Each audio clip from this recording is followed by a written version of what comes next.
Welcome, everybody. My name is Michelle Lane. I am the Senior Director for Community Health and Wellness here at North Kansas City Hospital, and I am so excited about our topic today. Not only is she a friend of mine, but Laura Bruce is the Manager of Prevention at Beacon Mental Health here in Kansas City.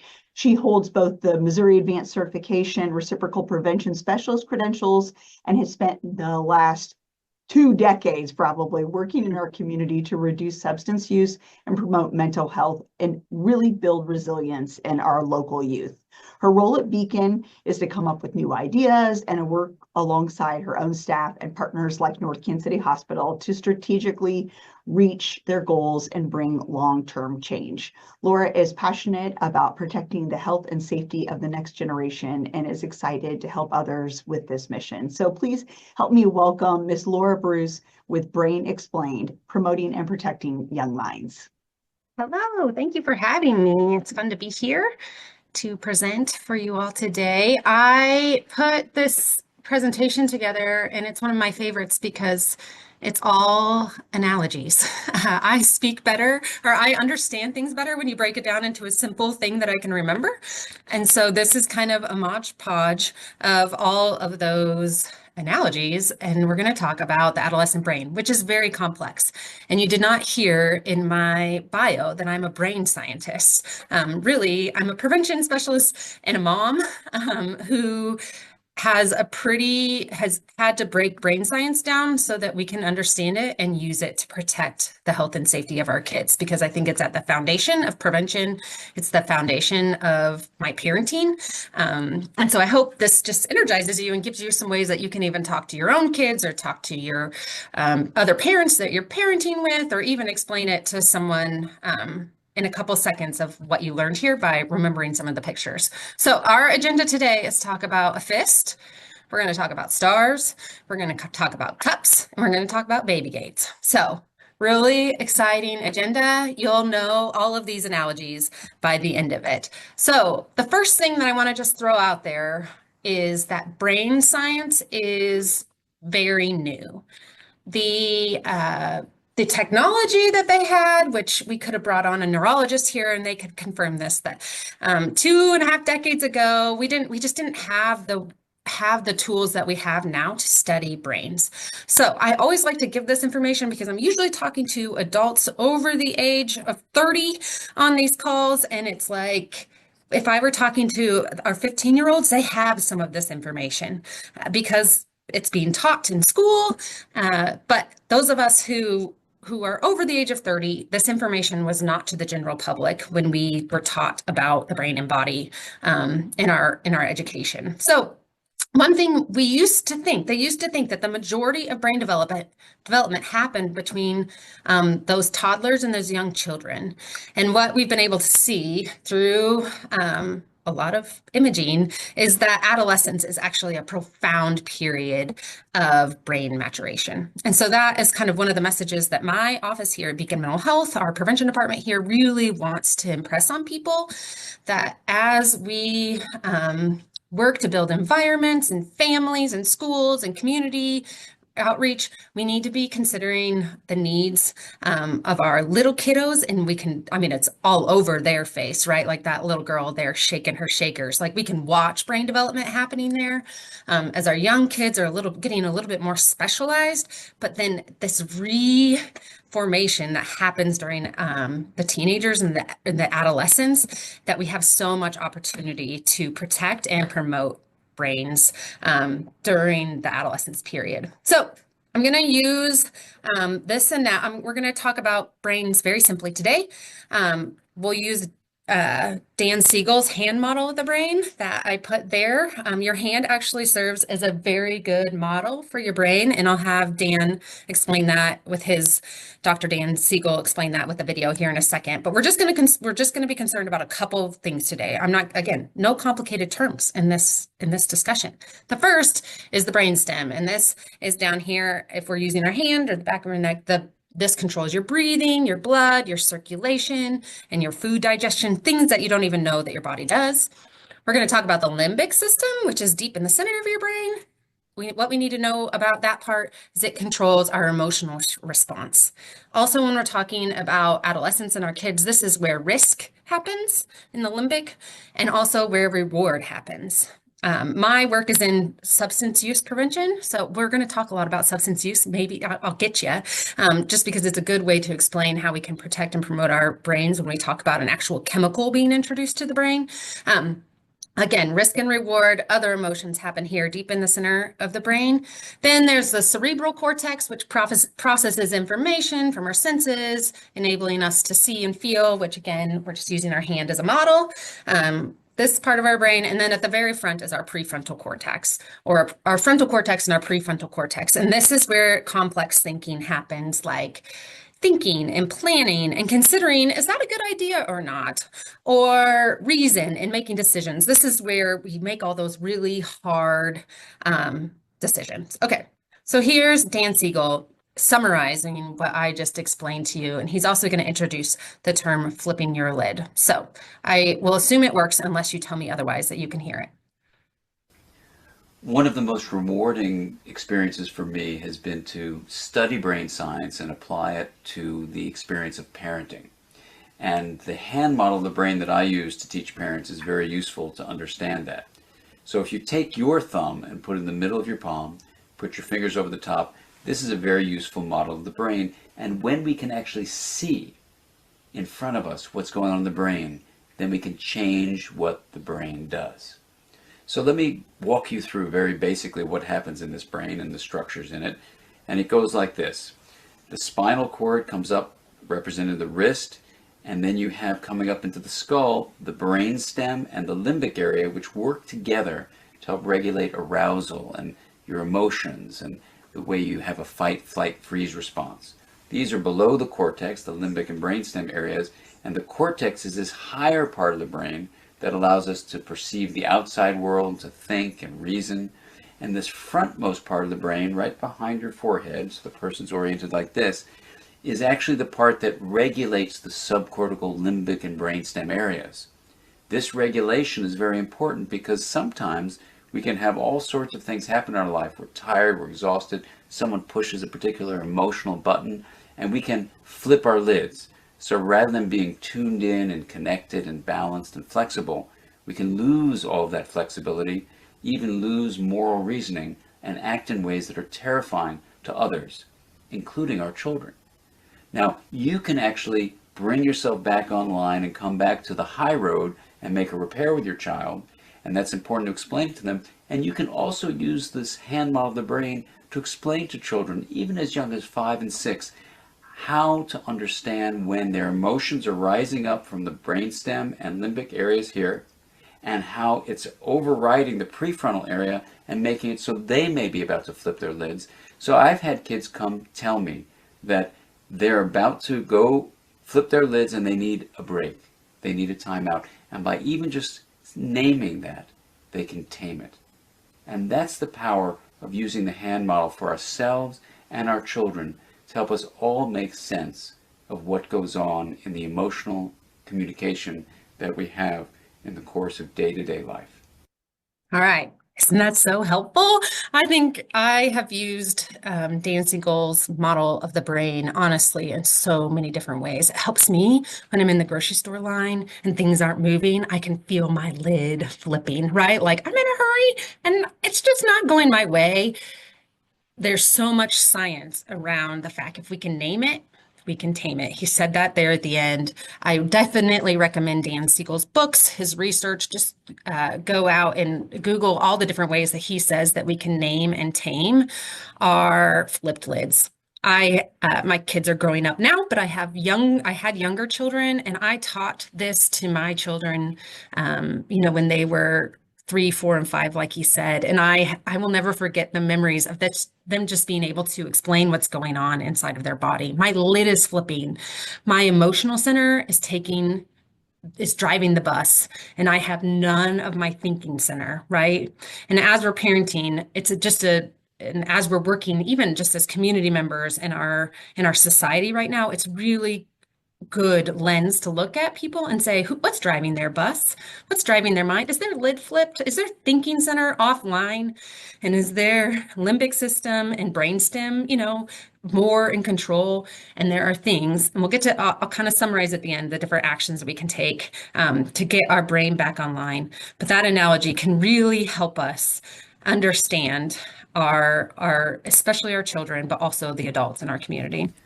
One of the most rewarding. So how brains form is through a process called synaptogenesis. I'm here to break things down to simpler models for you. And what synaptogenesis is actually doing is pruning and strengthening. So the brain, a little baby, when they are born with millions of neurons, and those neurons are not connected. That's what's happening as children grow. And there's connections in the brain, and as they're connected, they form these communication channels, right? And the connections that are used a lot are strengthened, right? They get thicker. And that's why we can tie our shoes without thinking about it. We don't have to think about dialing something on our phone, right? We just use it so much, the connections in our brain. So this is what is happening as a brain forms. And as a child goes through early childhood, into, during toddler, early childhood, into adolescence. Another thing that happens are things that aren't used, that aren't helpful, are pruned away, right? So that's why I don't have to stick that's why as children grow, they no longer put things in their mouth because that's not helpful. The brain knows, it organizes. It's like, that's not a helpful learning about, it is helpful at the beginning, but those neurons kind of get pruned away. And those connections get stronger. So that's what's happening in a brain, pruning and strengthening. How long does it take for that process to happen, right? I'm going to play another video. This gal, she's kind of funky, and this is a great video. We show this video a lot. It's called Teen Brain Under Construction, but she's going to answer that question. How long does it take for that brain to do that synaptogenesis, that pruning and You may become a legal adult when you're 18, but scientists say, 18? A grown-up? Yeah, right.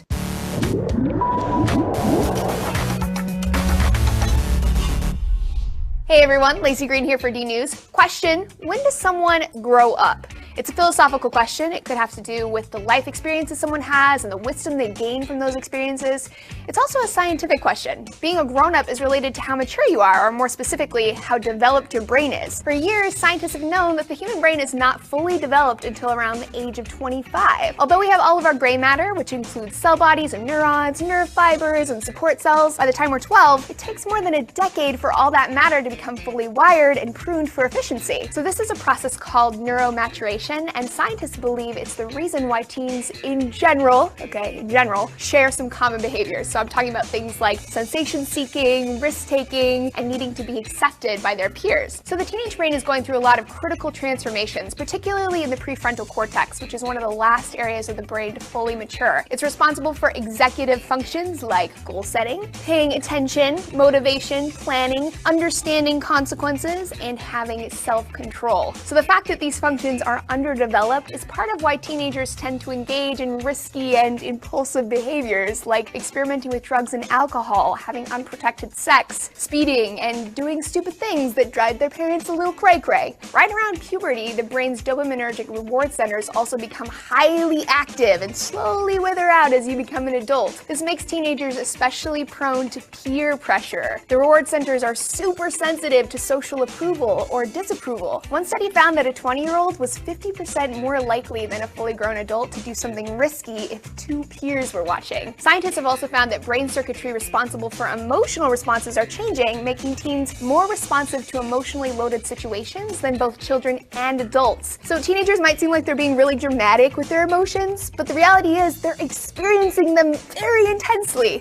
They're also experiencing a lot of feelings for the first time, which can exaggerate their intensity further. Intellectually speaking, the capacity to learn will never be as high high as it is when you're a teenager, and their intellectual power and ability to do mental tasks is already right up there with adults. So I think there's a tendency for grown-ups to become impatient and dismiss teens as stupid, immature, and incapable, but it helps to remember that teens are undergoing a lot of neurodevelopment. It's all a part of the natural process where a human moves from dependence on caregivers to an independent, fully functional adult, which is obviously a really important time, and in my opinion, is well deserving of a little extra love and patience. Thanks for joining. You may become a legal adult. All right, so we heard, she said it, right? 25 is when that brain formation actually comes to fruition. And what she also reiterated there is adolescence is a period of profound brain maturation. It is ultra sensitive. So the brain develops from the back to the front, right? Brainstem, pretty well developed early in life. But like she mentioned there, the prefrontal cortex, and Dan mentioned it also, is one of the last parts of the brain to form. And we just talked about how that goes all the way until age 25, that formation happens. So that doesn't mean that, teenagers have no prefrontal cortex. It just means it's not fully formed and fully online until mid-20s. Now, like she mentioned there, adolescents also have the emotional center that is ultra sensitive, ultra heightened. So you pair that with a thinking center that's not all the way online, and that's what we have in our adolescent population. That's where things like risk and reward, remember I mentioned that's happening deep in the emotional center, exert more influence on an adolescent than their reasoning, judgment, and self-control. And obviously we're talking in general terms here. This is general brain development. You might have some kids that are very, have very strong prefrontal cortexes and are already using a great reasoning, judgment, and self-control. But generally, adolescence is a time biologically where it's like a Lamborghini that needs a brake job. Right? That desire is for excitement, control, or excitement, adrenaline, risk, reward is way stronger than the filter that we filter all of that through. I always kind of turn the conversation to, we want to protect young brains. And so I think also imperative to this conversation is why we're so concerned about substance use when it comes to adolescence is that drugs impair. Alcohol is the best example of this from the front to the back. So if you head to a happy hour, if we had a poll here, I would probably ask you all, what's the first thing you notice after people have a couple of drinks, right? And the first thing that goes is probably good decision-making, right? You say something about your coworker that maybe you wouldn't have said before you had the drinks, right? Those decisions, you just get a little more free. People do when they drink alcohol. Okay, let's say the evening continues, people continue to drink, then next we see the alcohol working through the brain. Language and body control, right? And then memory and pain, and eventually breathing when alcohol reaches the brainstem. So it won't let me go back. But if we're talking about a young brain, this part of the brain is not yet formed, pruned and strengthened until 25, yet every weekend that young brain is exposing it to alcohol, which impairs decision-making, impacts language and body control. Does anyone see like danger, danger, danger, right? That's where we're so concerned. That this brain becomes vulnerable because it is not fully formed when it's an adolescent. And substance use also always impacts the brain's reward center. And that's our next analogy that we're going to get to here. Drugs that lead to misuse they do a lot of things in our brain, but most of the time they impact the chemical called dopamine, which is feel good in our body. Right? It's a natural chemical that our brain emits. So I like to draw this analogy. Actually, some kids in treatment explained this to us, and now we use it in prevention. Teens say, we'll use this analogy. This is teen brain, and teen brains need rewards.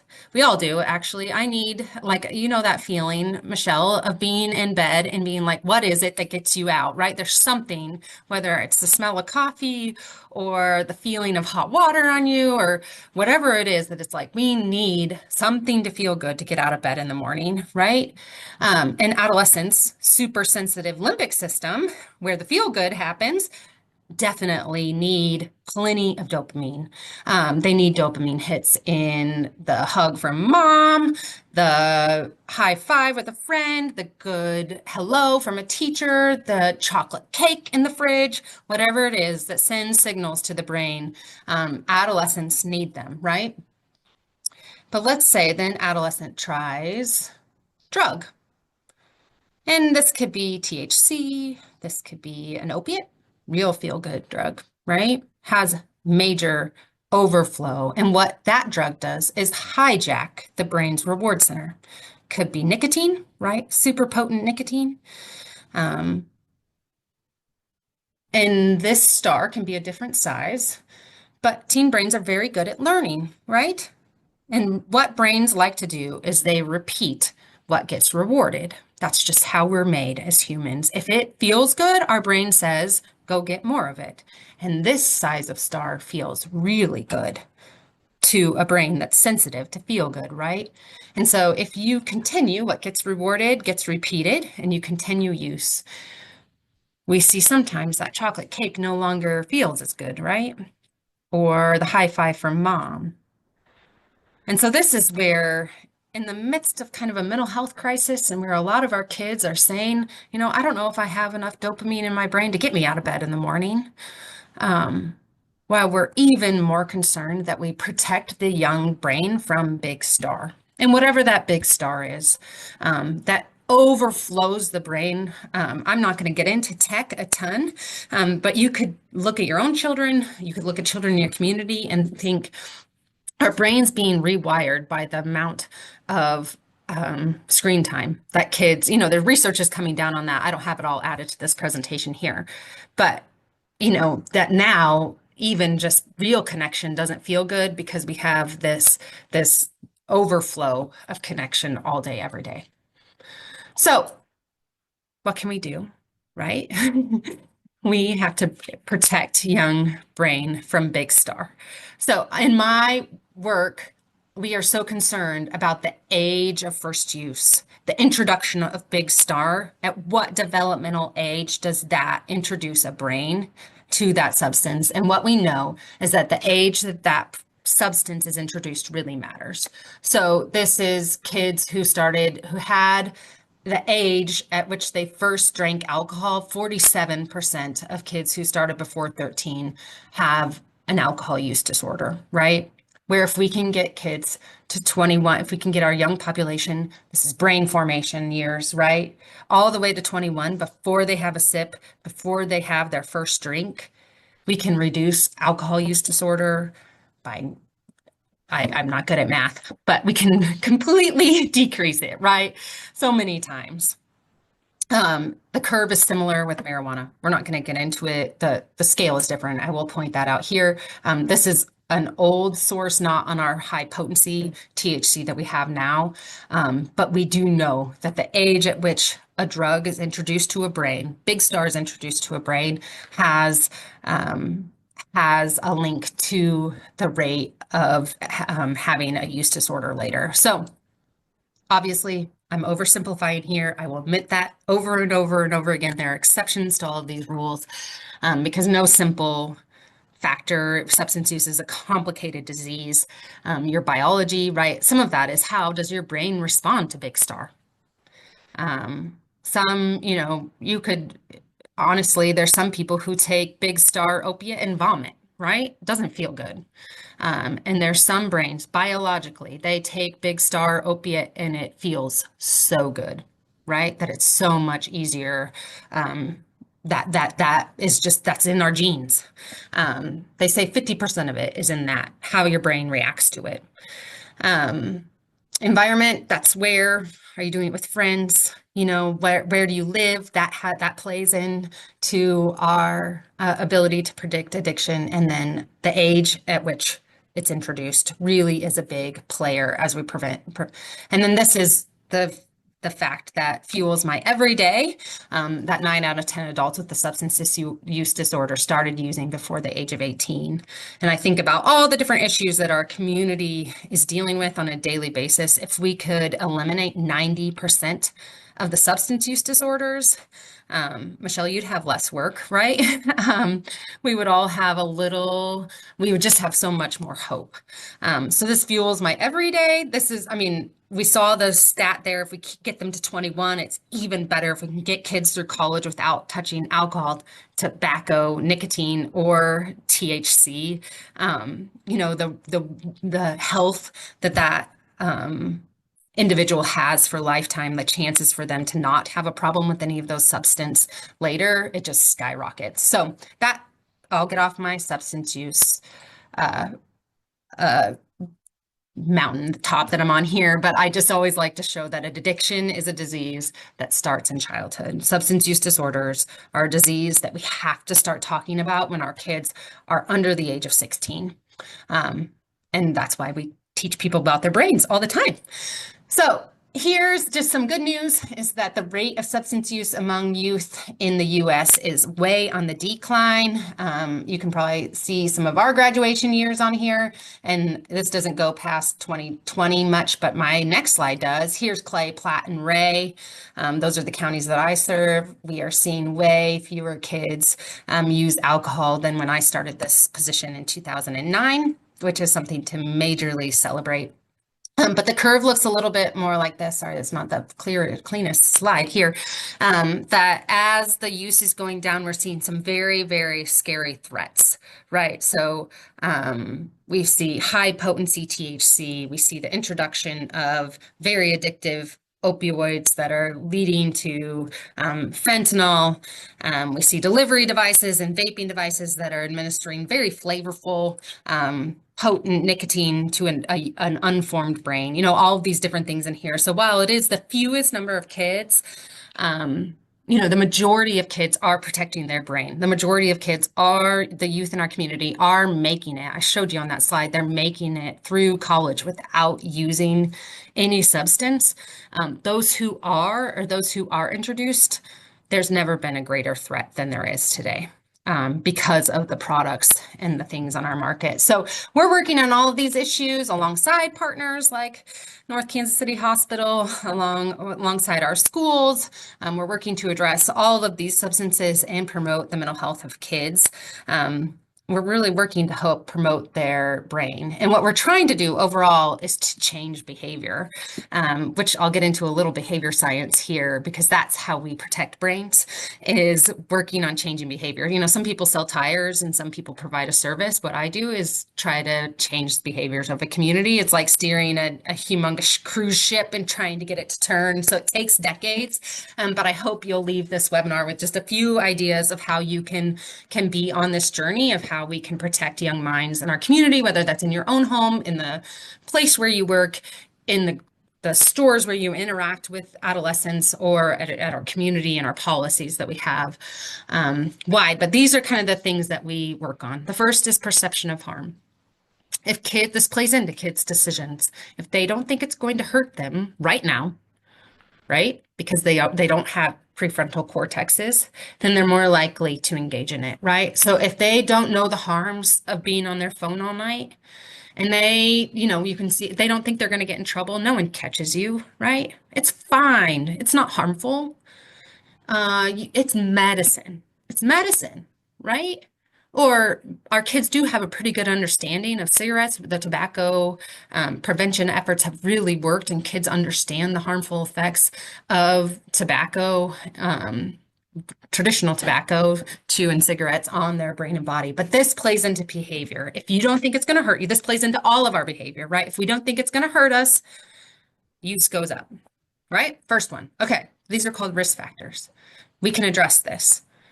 Based on what I already told you, this is not where we start with adolescents. because they don't have fully formed brains and they don't really care what's going to hurt them in 10 years, right? I don't stand in front of adolescents often and tell them, you could become dependent on alcohol when you're 29, right? They don't care. They care about, is it going to hurt me tonight? And it's not. It's going to provide risk and reward. It's going to be fun, right? So this is not the number one strategy that we do with adolescents, but it is an effective strategy over time and as our community norms change about things, right? If we talk to youth in a general community norm that THC, absolutely no marijuana use by youth is safe, and we kind of send this community message, we can change overall behavior and protect young minds. The thing that really plays into adolescence is their perception of acceptability. So, will I fit in, right? Is everyone buckling their seatbelts or is nobody buckling their seatbelts, right? We're talking about all risky behaviors. Is clothing promoting it? Is parents condoning and allowing alcohol in the basement? Everyone's drinking. Even if that's not the reality, that plays into our youth's behavior. If our community norms are accepting and we're no longer, providing safe places where kids can go and everyone's drinking, to have fun, you have to drink. In order to fit in, I have to do such and such. Huge player, huge influence on kids' decisions, right? If other peers are watching. And so what we're doing, and a lot of strategies that we're doing to protect young minds, is going in and getting high school kids to reframe the norm that most of us are not. And the evidence comes down time and time again that this is a very effective strategy. So if you see any of the messaging out of Beacon Mental Health Prevention, any of our prevention messaging targeted at youth, we're going to say, come on, be with us. We're the ones who are making healthy decisions and we're the majority. We're not going to say it like that. But this social norming, really kind of saying like, actually, we all are sober curious, right? Most people are sober curious and they want to stay sober. That changes our behavior. People are more likely to turn towards a positive message where they feel like they're going to be included rather than be pointed out for what they're doing wrong. So that's a lot of the messaging that we do. Finally, if it's available, if phones are in everyone's pockets, if wine is on every table at every holiday and poured for the kid, if vans are selling it outside at our festivals, if dispensaries open in our neighborhood, if new products in flashy packaging are on the front of the counters, as much as we don't want to say it does, it impacts our behavior. There was a donut shop that entered my neighborhood. Like I can walk there in, less than 10 minutes to the donut shop. It's right outside the door of my neighborhood. And that donut shop entered and I eat more donuts. I do. And I am a donut liker, but I'm not I don't love donuts. I didn't eat many donuts before they entered because I had to park at Hy-Vee and walk way to the back and be dressed, on a Saturday morning in cute clothes to go all the way into the grocery store, right? And have a Dunkin'. I don't have a Dunkin' Donuts with the drive-thru near my house. Now I can smell the smells. I see the line. Everyone seems to be eating donuts. We have and I'm not a donut hater, but I'm just showing you that when availability of a product goes up, use goes up. And that's what happens a lot, especially if it's an addictive product that rewires brains. So we are doing everything we can. We actually are we go to Jeff City a lot and talk a lot about this availability thing of how the price is low. The advertising at our gas stations are advertising the flavors. There's discounts, there's dispensaries, there's all these different things that are causing us to use these products more and at younger ages. Okay, the last one, and then we'll wrap up, is we're talking about things that play into our behavior. And you can even think of this, just think of it with anything that you're like, why do I eat like that? Or why do I drive like that, right? Is it going to hurt me? Sometimes not the best influence. Will I fit in? Are others around me doing it? Can I access it, right? Or just think about healthy foods and all of these things. And the last one is really this issue of do I cope with things going on in life okay? So we use this analogy a lot when we're talking to youth that you can be born, let's pretend you're all born, this is kind of flipping some other analogies on their head, with an empty cup, right? And as you go through life, it can fill up with trauma and adversity or just hard things, right? You can come home as a 3-day-old baby from the hospital And based on the life situation that you were born into, your cup can be halfway full of hard stuff, right? And my parents got divorced. I have 3 siblings, right? The amount of liquid pain that came into my cup is different than my 3 siblings, right? So this is no judgment zone on how full your cup is, right? Because some of us are better at coping with it, and others, it just feels too much, right? And what adolescents in our community kind of started to tell us is that they were feeling like they're walking around with really full cups. And it wasn't so much, and maybe adults, we can, and we're just kind of splashing on people. And when we have a really full cup and we overflow it, right, you add even more, it spills over.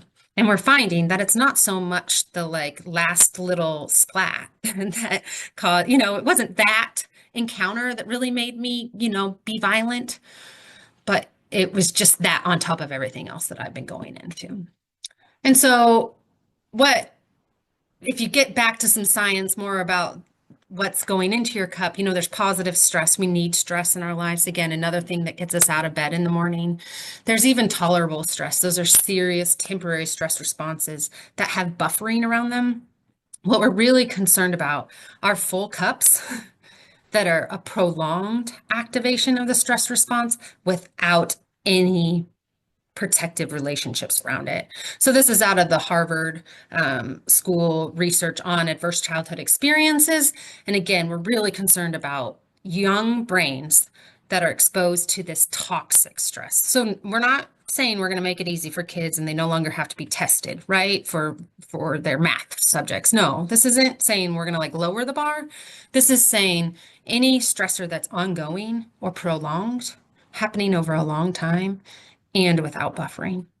We need to be concerned about that brain, because the adverse childhood experience science can teach us that if it is ongoing, if it is toxic amount of stress during early childhood, especially, but under the age of 18, it can impact things like concentration, memory, organization, and language. These are things that every kid is learning to use, right? It also, if we have toxic stress, prolonged and without buffering relationships, supportive relationships, a break from that prolonged stress response, it changes the brain and body so much that it hurts how kids self-regulate, how they pay attention, how they communicate, if they feel safe, social cues, how they convey their feelings, right? All the things that we're trying to actually teach to kids are interfered if we have this ongoing toxic stress. So reducing the effects of significant adversity on our adolescents and on our young kids, on the developing child, is essential for their brain health. We have a whole presentation on resilience. We won't do that here today, but just another analogy of how we can, maybe your lid's flip, maybe your cup is overflowing. And that's why I can't take one more thing, right? We all say that. We teach this in a fun campaign in schools. And one time the PE, the physical education teacher, was out of the office or out of the school that day. And so a student went to the sub and said, "My cup is so full. I don't know what to do." The whole school learned this new language, but the sub wasn't aware of it. And she's like, "I don't know what that means. Why don't you go to the counselor?" But we can teach kids to just have some language of "Please give me a break. I need a little buffering here because I feel like I've got a lot going on," right? And simply defined, those things, if you just take anything away on all resilience science, is that stability, consistency, reliable relationships and environments, right? And we may not be able to control all of these, but there is ways that we can maybe, and I'm going to give them to you next, that we can maybe be a little bit more stable, a little bit more consistent, a little bit more reliable in our relationship with the youth, especially those youth who are experiencing a lot of adversity, even in just our little encounters. Okay, so we've done fists, stars, right? Hand model of the brain with the fist. We've talked the dopamine response in a brain, how it can be overflowed with a star. We've talked about how full is your cup, your adversity cup. And now we're going to get to baby gates. So here's what I think, so what with this discussion and what now? When we have little kids in our house, we know how to keep them safe, right? We put up baby gates like this, right? My parents come into town and they like can't get into the cabinets when I had little kids, right? It's impossible. This environment is hostile to adults. They can't even get something from out underneath the sink, right? They can't plug in their phone at night. Why do we do this? Because we care, these are the kids in my life, right? About these little kiddos. We're willing to make a hostile environment for adults. It's not that bad, right? We can teach people how to open the gates on the cabinets, right? But we do all of that. These adults, I love this picture because the adults are back here like smiling in the reflection. We do all of that because we care so deeply about these young people and their health and safety. So here's what I'm saying. We know how to protect kids from these chemicals. We just got to do the same things with these chemicals, right? We know how to keep kids safe in very dangerous environments. I mean, this is a super dangerous environment, honestly. And we like pay a lot of money to take our kids there. We put our kids in this, but what do? We have safety protocols. We have lifeguards on site. We put a lot of training into us as adults. We take our kids to swim lessons, right? Like we put life jackets on at water parks. It's even hard to, you have to wear them. You get a wristband if you don't know how to swim, right? We have protocols around keeping kids safe in these environments. We know how to protect them here too. It's some of those same things, right? As swimming pools, to protect their brains, we put a lifeguards who are just checking things at the top, right? Those parents, we put teen gates in here. We know how to protect them here. It just might be a little bit more hostile for the adults in our life, right? It might take some energy. You might have to install some things. You might have to do some research on what's out there. The science has changed. That's where I have full grace, right? This used to be how we kept kids safe in cars. I mean, that's laughable, right? And when it comes to protecting young brains, we're kind of still using the old car seats. We're like thinking what happened when we were kids. Like, I didn't use a seatbelt. We say that all the time. We hear that in our communities a lot. Like, I did it when I was a kid. It's the kids these days, right? No, we can update things. We can have new safe standards. I don't even know if this is the most recent one. I haven't had an infant in a while, right? But these things are tricky. This takes adult investment, right? And we can do that. We can update our science and we can update our tools and our resources. And that's what I hope that you've learned today, because it's so important that we protect the young minds in our community, that we understand how their brain works and why we're not just like choosing things based on our knowledge, but what the current knowledge is. So here's my inspiration to everyone today. Micro practices have macro impact. So on these next few slides, I've just put a couple little things to just change little behaviors. I'm one of those people that like gets so overwhelmed that everything has to change that I need my like next step. Like, what do I do today? What can I do when I leave my office? So that's what I've tried to put here. Here's some micro practices that we can use to change our youth's overall mental health and protect them now into the future. First, nutrition, exercise, and sleep. Those are foundational to the health of a brain. Choose one, right? And these are not easy. I'm not saying these are easy, right? These are like huge, like that's not simple, right? But when we're talking to our kids, activity, nutrition, sleep, these are the foundational for all the other things. I'm sure you have classes coming up on these topics, don't you, Michelle? The second thing is breathing is the only stress response. When our body gets stressed, the only thing that we actually have control over, you start sweating, maybe your stomach turns, your heart starts pounding. You can't control any of that, but what you can control is your breathing. And so my children yell at me because I always tell them to breathe, but I'm like, it's the only thing you can control right now. And one tool I like is box breathing. That's breathing in for 4 seconds, holding it for 4, choose a different number if you're not quite there, 3, holding it for 3 seconds, breathing out for 3 seconds, holding it out for 3 seconds. Major way to care for your brain, especially if you're feeling stressed. You've got a text that just like threw you in a spiral, right? use a box breathing tool to settle your brain down. Teach it to your kids.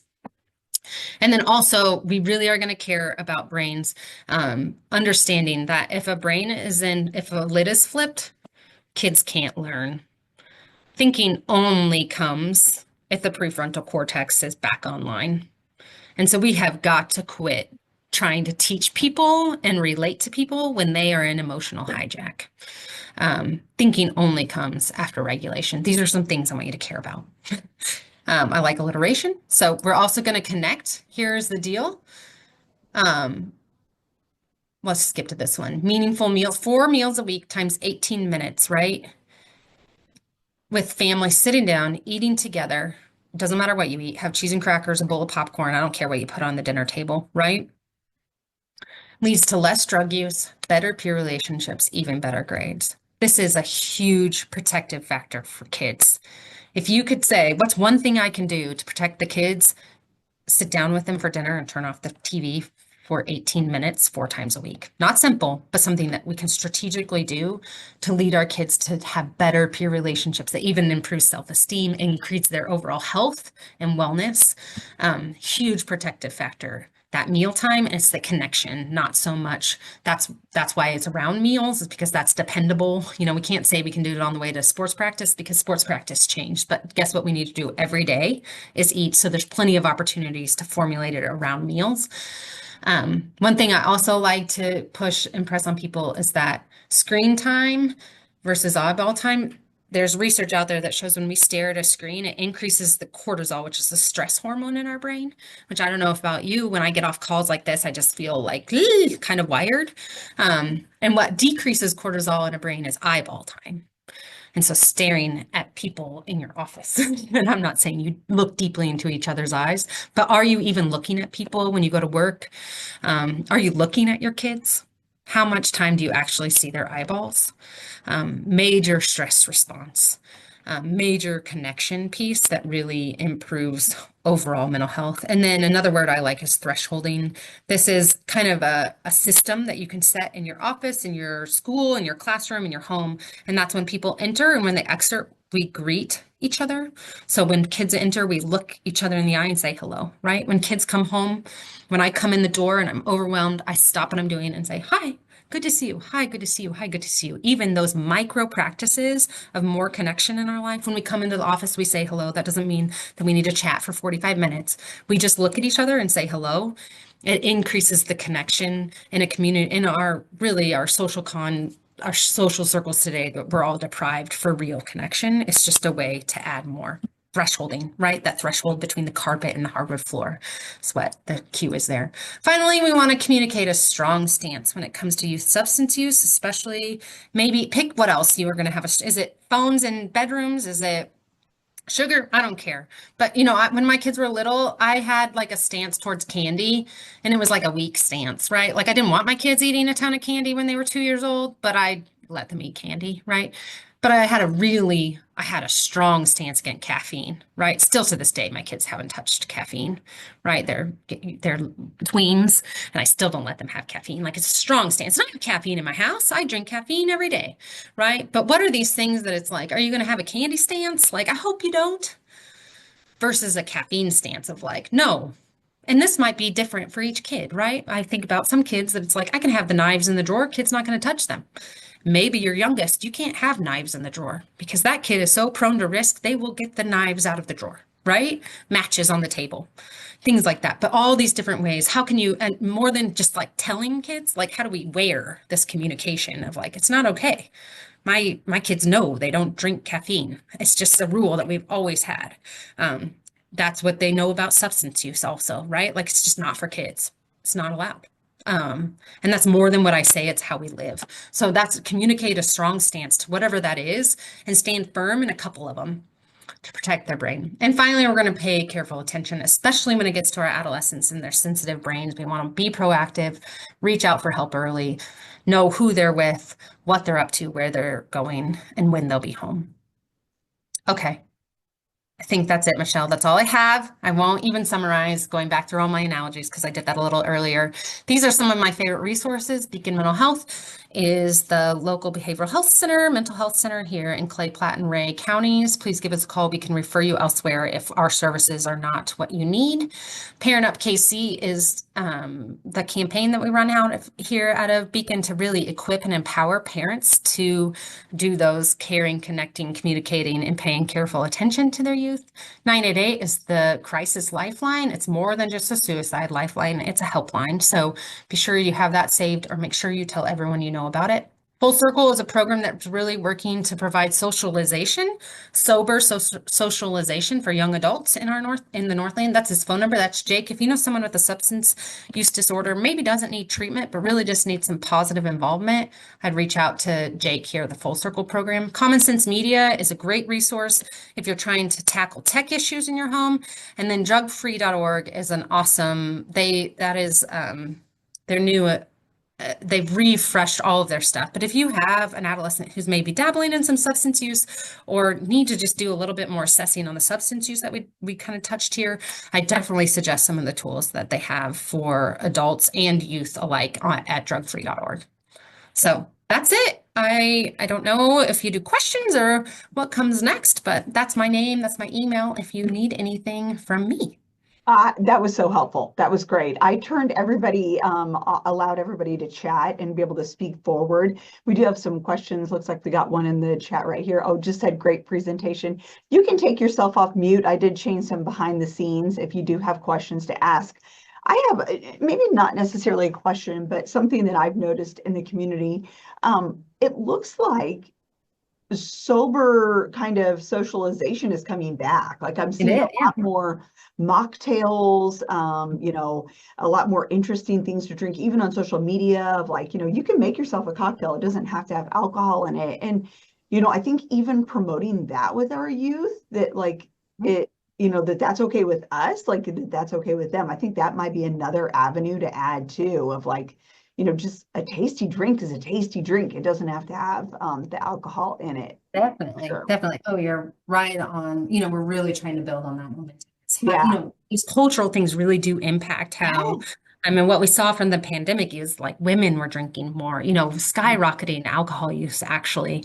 So it's really refreshing to see some of these narratives, community narratives coming back that it's like, actually, no, thank you. That's not helpful. And really promoting a more sober lifestyle for all.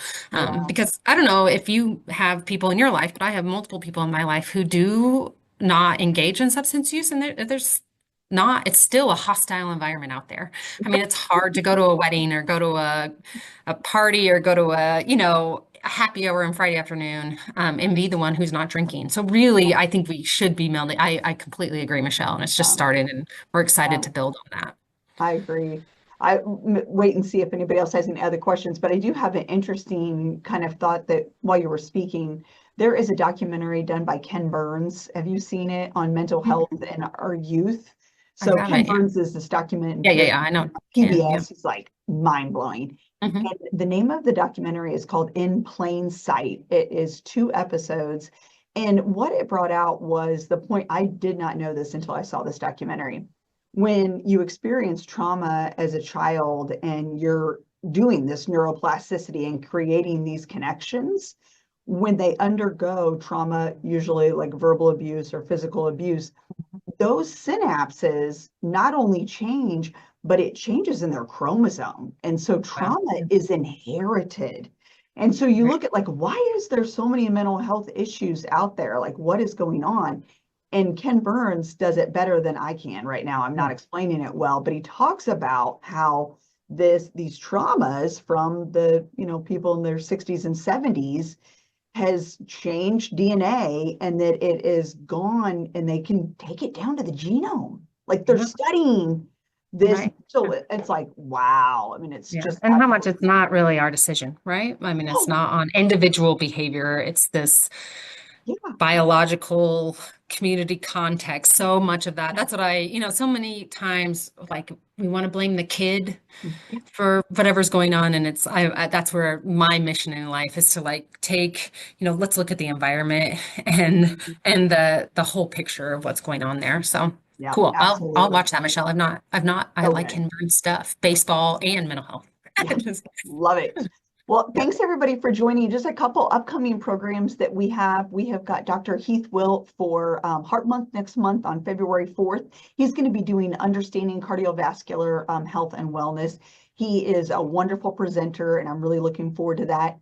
Another program we've got coming up the following day is on February 5th, and this was the one I was talking about. It's called Freeze It. We've partnered with MU Extension, and we're doing cooking classes here on campus for 4 Wednesdays in a row, and you'll walk away with a meal for 4 people after every single event. So we'd love to have you then on February 5th from 1:30 to 3:30. And then finally, just the next day after that, we've got the Power of Purposeful Play, and that's another partnership with Beacon Mental Health. So grateful for your expertise and Yeah, knowledge, thank Laura. you. Thanks for inviting me. Yeah. Thanks everybody. You guys have a good day. Bye. Thanks. Bye.